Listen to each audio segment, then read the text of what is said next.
Mga alien nandyan kaya sila. Ang laki ng kalawakan. Sobrang laki, puno ito ng mga bituin at planeta. May iba pa kayang buhay doon? Baka may mga alien? Nakaka-excite isipin na may mga alien. Ano kaya ang itsura nila? Paano kaya sila kumilos? Hindi pa natin alam ang mga sagot. Pero masayang isipin na baka isang araw makakilala tayo ng alien. Ito na siguro ang pinakamalaking tuklas sa kasaysayan. Ang dami nating matututunan sa isa't isa. Pakikipag-usap sa kalawakan ang hirap naman. Hindi biro ang makipag-usap sa mga alien. Baka hindi nila alam ang lengguwahe natin. Baka iba ang pandinig at paningin nila. Parang nakikipag-usap ka sa isda sa ilalim ng tubig.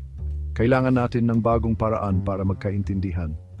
Baka pwede tayong gumamit ng mga litrato o simbolo. Baka pwede rin ang math kasi pareho lang naman ang math kahit saan sa universe. Pagpapadala ng mensahe sa mga bituin. Sinubukan na ng mga siyentipiko na makipag-ugnayan sa mga alien.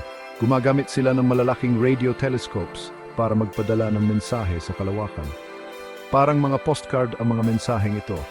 Wala pa tayong natatanggap na reply. Pero okay lang, napakalaki talaga ng kalawakan. Baka matagalan bago makarating ang mensahe natin sa iba. Kaibigan mula sa ibang mundo? Malaking hamon ang makakilala ng mga alien. Pero malaking oportunidad din ito. Malalaman natin ang kanilang kultura, teknolohiya at pananaw sa kalawakan. Isipin mo, may kaibigan kang alien. Pwede tayong magkwentuhan at matuto sa isa't isa. Simula ito ng isang kamanghamanghang bagay. Sino nga ba ang nakaalam kung anong naghihintay sa atin sa hinaharap? Baka isang araw magkaroon tayo ng mga kaibigan mula sa ibang mundo.